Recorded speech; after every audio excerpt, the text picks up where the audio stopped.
Okay, so crankshaft seal, which it's obvious looking at this one that it has started to leak. I mean, it's wet and dirty all around, but it's really wet on the bottom side. So it has started to leak, which is why we do this, so that after you put your brand new timing belt on, you know, a few thousand kilometers later, the timing belt isn't destroyed and soaked by engine oil. So the first thing I'm going to do is just do a little bit of cleanup on the end of the shaft and also on the seal on kind of part of the housing, because we don't want any dirt to go inside there while we're doing this, and it's just easier to see what's going on as well. So I'm just going to use a shop towel here with a bit of brake parts cleaner on it to try and cut the oil.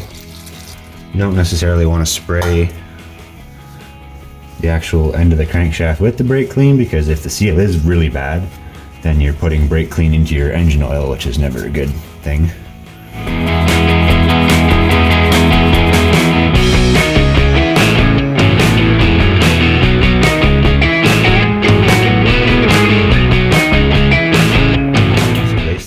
Looks like the oil is actually leaking out between the seal and the housing as opposed to the seal on the shaft, which would be the normal, which is interesting. But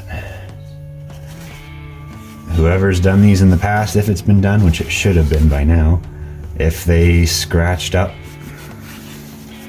either the shaft, the crankshaft, or the inside of the housing when they were doing a seal, then it's not going to seal anymore. So when it comes to removing the seal, you can use those seal tools, is what they're actually called. It's a handle stick and it's got a really sharp hook on the end that you're supposed to be able to hook into the seal to pull it out. But there's a really high probability of scratching either the shaft or the housing with one of those tools. So what I usually do is take an awl, which is what I was using to point before. Pointed screwdriver, can't even see it, there we go. Pointed screwdriver basically. And as sharp as you can get, because the seal does have a steel or a metal band that you have to go through. You can drill, I have done that before, but the problem with drilling is there's a good probability of getting metal shavings into the oil pan, which you don't want. So I'm hopefully going to just poke a hole with this, a little hole, and then we're going to thread a tiny screw into it, and then we'll use some kind of a mini Stanley bar or some kind of a pry bar to hopefully remove the seal without touching the housing or the shaft with anything sharp that's going to scratch it. So there's not a whole lot of seal width to work with on these ones, so I'm just going to try and aim for the middle of the space, I guess. The other problem too with, I think we're on the inside of the metal, which is no good. The other problem with any of these methods is, maybe this is going to work, maybe it's not. Can't tell if we're through or not. I don't think so. The problem is if you push the seal into the engine while you're trying to put your hole in there, then it's going to be even harder to get it out afterwards.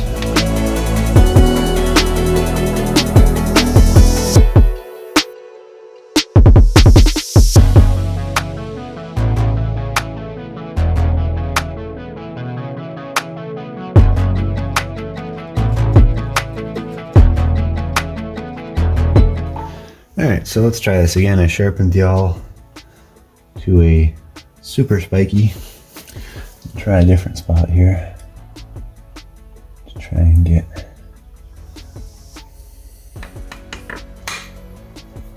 freaking sucker.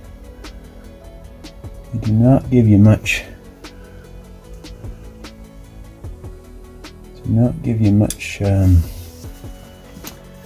Metal width to get a hold of with the hole you're trying to put in it. It's just slipped off the inside again.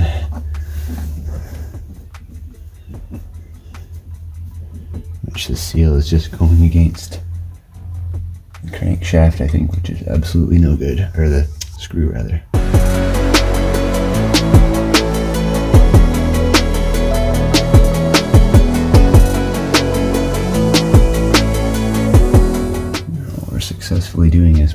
further and further into the engine.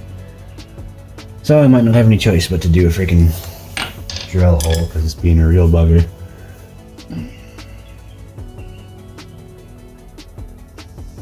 I really hate to do it because it's a high probability of metal shavings, but we're just about out of options here, I think.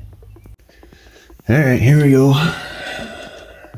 Really hate to do this, but gotta get it out without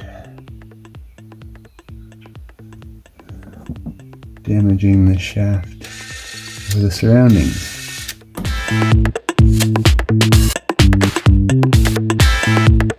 Most of the shavings should come out because that's the way the drill bit works, but you never know. So that's got us a hole that I should now be able to put this little tiny screw into, hopefully. And actually, let's first do this to make sure that we're not putting anything in there that shouldn't be. Yeah, let's give this a try. Come on now. Come on.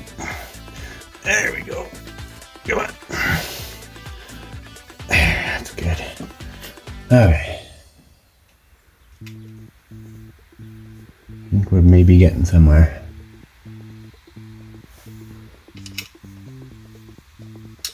Doesn't appear to be against crankshaft, doesn't appear to be against the housing. So I think we might be a winner if it doesn't just slip out of there. We'll see.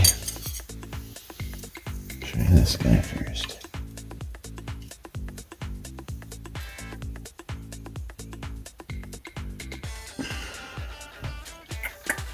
Of course, the problem is this housing that's right in the way.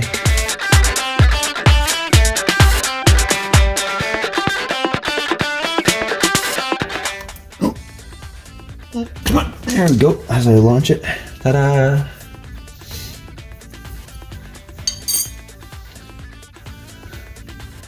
So, there is our oil seal.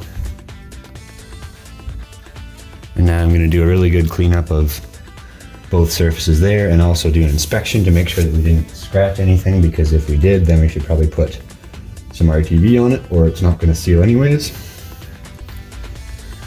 So then take a clean towel, and I'm not going to use any brake clean to start with, and I'm also going to use a screwdriver, not one that has a sharp point, a Phillips or something to that effect. I'm going to try to, might be a little bit too thick. Try to get something that can get the shop towel in and then go all the way around with even pressure on the inside and outside. And that looks pretty decent already.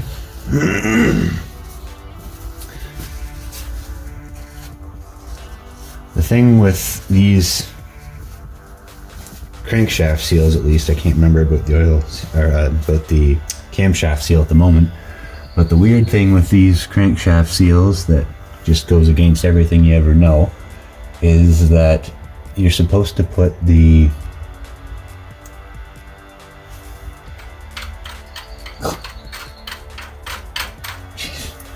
I guess we're gonna have to replace that serpentine idler as well. But anyways, normally when you put an oil seal in an application exactly like this, you would leave the outside dry, but you would put a film of oil on the inside of the seal to help both install and actually make a seal between the seal surface and the crankshaft. But the instructions are very explicitly clear in the manual for these that you are supposed to put everything together completely dry. And I don't see it as being a problem on this one, but the comment that I got about these was that it's really easy to hurt the new seal because there's a sharp edge on the shaft, but this doesn't have, and maybe it's different one generation to the next, but 1 year to the next shouldn't be. But you got to be careful, you got to get it on Usually you put it on straight, but you kind of need to start it on a bit of an angle so that you get one side onto the flat and then push the other side up. Now the part that the crank sprocket goes onto is a smaller diameter than the sealing surface, so that should help with that. So I want to do a little inspection here now to see if we damaged anything in the process of removing the seal, because that's going to be a problem.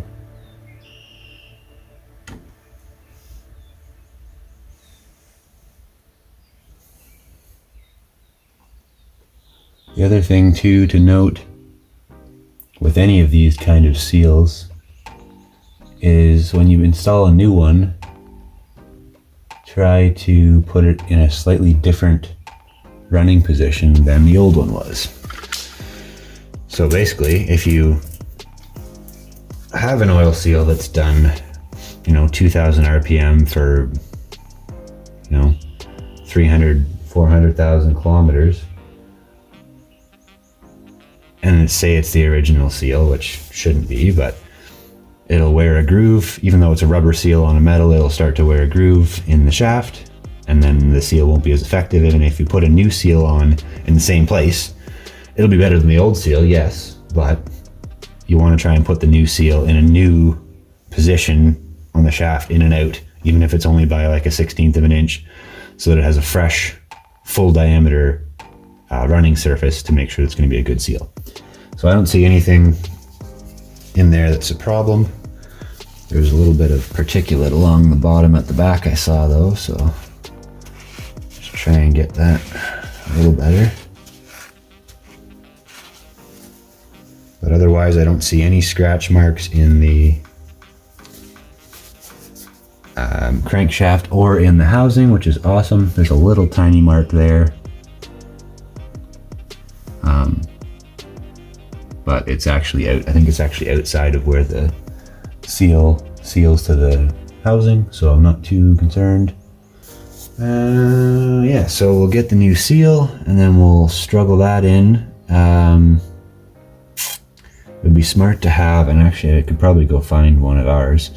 They do make, I think it's actually a bearing race / seal installation kit where they give you a bunch of different diameter rings that you can use to put against the seal and either hit with a hammer or use a pressing tool. The main thing being you want to try and install the let's try that again. Install the seal square and straight and push it all in at the same time, otherwise you distort it and get it stuck, and then you don't know if it's running parallel when it's actually all said and done. So I'm going to grab the new seal and I'll see if I can find something that we can push with to make it kind of straight and square, and then we'll see if we can get this installed. Alright, so I did confirm just by looking at the seal to figure out which one I was going to put in that this is a Volkswagen seal, which probably means it's either the original from 20 years ago or it was done with the first timing belt. This is now the third timing belt for the car. At least based on the mileage it has to be. It was done at 174,000 kilometers, which is the belt I just took off, and it has to be done at 128 or thereabouts the first time around, which means somebody did it again after 40-ish, 45,000 kilometers, which doesn't make a lot of sense. I don't think they would have run it 45,000 kilometers over. That would have been a bit much. But the original belts for these cars were 128,000 kilometer. And then shortly after that, they went to 160,000 kilometer belt. And the problem was the water pump, which is just up there, was not updated to go that length of mileage. So what we've had on a couple of the cars over the years is the water pump lets go before it's time to do the timing belt. My mom's car, actually, the sprocket spun on the shaft. I think it was the sprocket, or maybe the impeller, one of the two, spun on the shaft. So the car would start to overheat. And you can't replace the water pump. I mean, you can replace the water pump and put the same timing belt back on. But if you're this far, why would you not do a timing belt? just screws up the mileage increment, that's all. But anyway, I've got the new seal here. I confirmed it was exactly the same part number as the one I took off. And I've got a couple of large sockets that I'm hoping I can use to push the new seal in. That one will probably do what we want. This one's not going to fit over the shaft. No.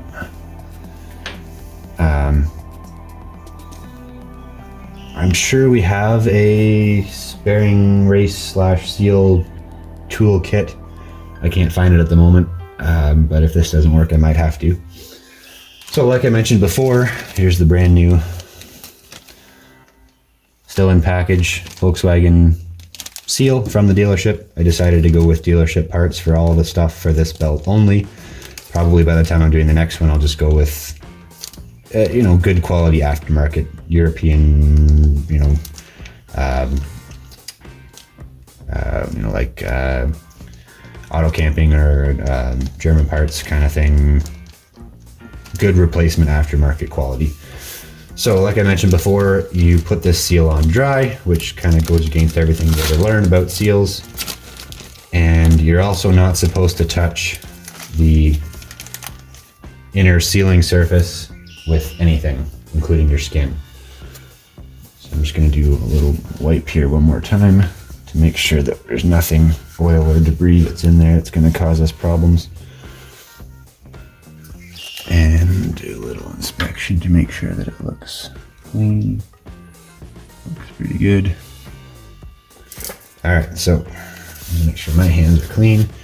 I'm not going to touch the inside of the seal. We're going to put it on the same way the other one was. And it actually, believe it or not, it gives, if it'll be able to focus on this. Maybe, so I touch it to other things it's not supposed to touch. And it's not going to cooperate for me, but on the front seal surface here, there's actually an arrow to tell you direction of rotation. So in case you didn't pay attention to how the seal came out, which it was like that as opposed to like that with the open part, it actually does give you an arrow, and all the numbers should be facing out as well. But the biggest problem, and again, I don't know if I can get it to focus here. Maybe. Come on. Cameras. No, it's not gonna. Oh, hello. It's not gonna cooperate, but on the, you can see the brown part, the back of the seal. That's actually a cone going the wrong direction, which is supposed to keep the oil inside back. Whereas there's a black lip on the outside here that's going the normal direction, pointed out. So it's actually kind of a double lip seal, I think is what you would refer to it as. But the problem is getting that brown over that sharper lip, right down there where the little light spot is. Getting it over that without folding it over and destroying the seal. We've had that once or twice before trying to install these, because of course you're supposed to install them dry. If you catch the lip in the wrong place and you roll it over, the seal's garbage and you gotta go buy a new one. So without further ado, let's see if we can not do that.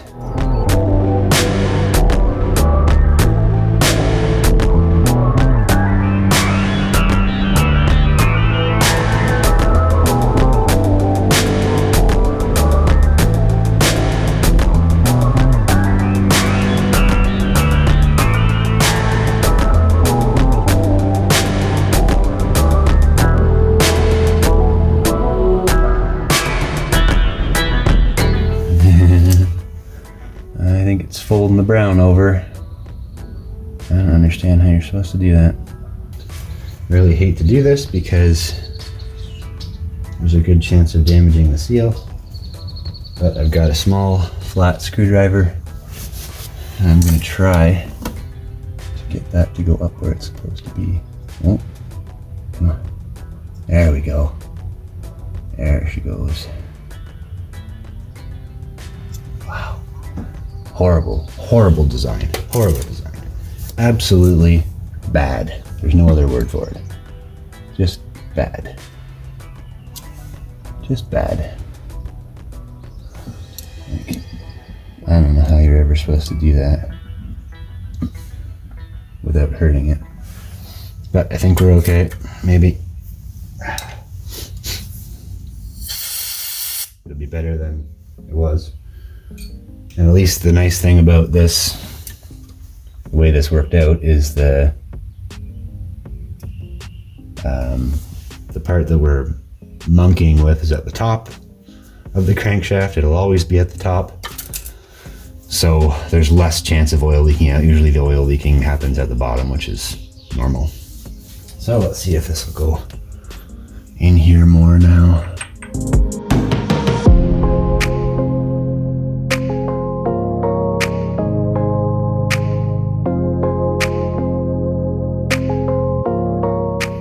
I don't know if the camera could pick it up there, but the outside of the seal has like a bunch of small rubber ribs, both to help it stay in there and to help with sealing.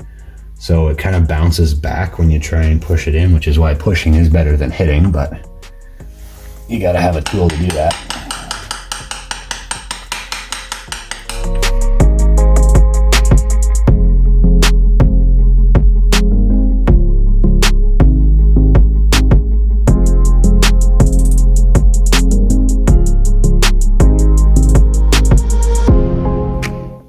I would say that's good to go. Like I said, if it's that close that it's going to scrub that, then it's going to scrub the housing, so it should be good. And that way the seal is out a little bit from where it was before, so that both of the sealing lips are on a different track than they were before, which is good. All right. Excellent. So now we can clean up the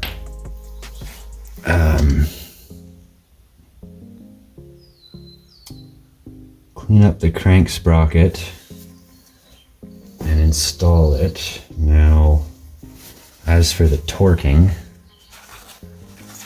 I probably don't want to try and mess around with that right now, but the problem is for doing the timing, we gotta have that bolt in there tightened, or at least snugged, so that we can move the crankshaft to get the timing exactly right.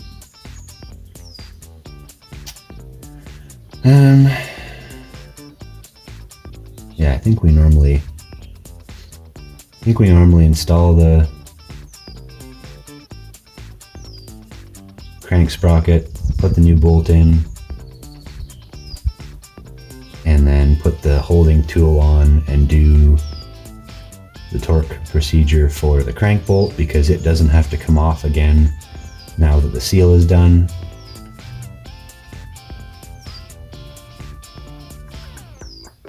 So I think let's do that.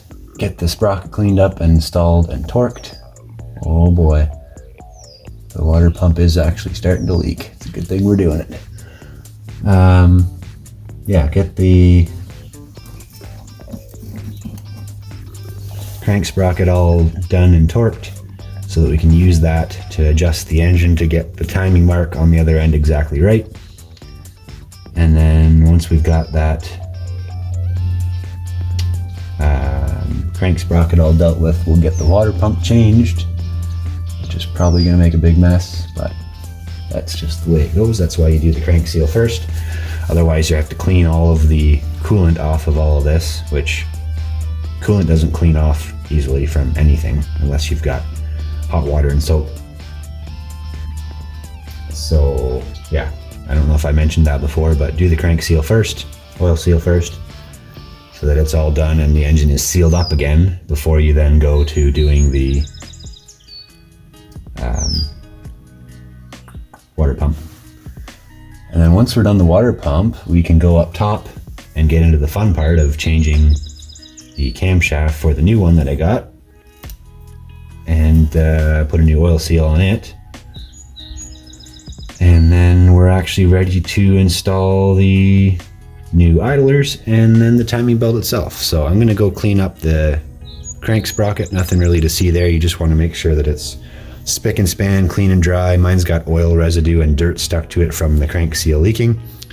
Clean that all up, and then we'll get the new crankshaft bolt, because it's a stretch bolt, and we'll get that all installed and hopefully torqued.